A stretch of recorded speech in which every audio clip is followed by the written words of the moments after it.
I knew that I didn't have a lot of time to spend on anything. Everything just had to sort of happen really quickly.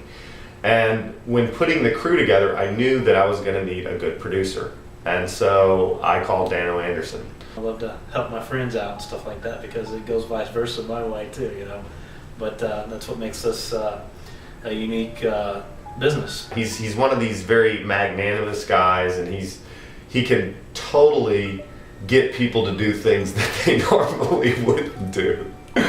And that's a good quality for a producer to have. You turn around and you're like, wow, did I just really get fucked? And you know, we're doing it for no budget, you know. As I usually call it, it's a red string budget. You know, it's past the hat, you know, so we can have something to eat by the end of the day kind of situation.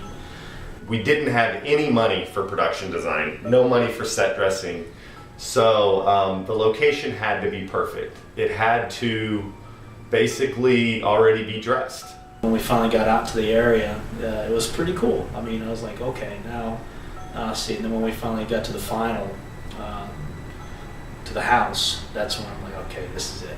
When we got out there and saw this little house in this nice little pastoral setting, it was perfect. You know, the interior matched the exterior.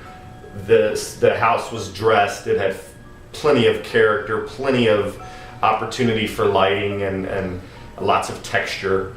And it was perfect.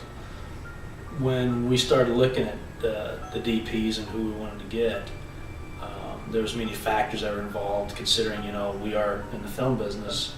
There was a majority of us that weren't here because a lot of us down south, you know, Baton Rouge, New Orleans, that's been going on.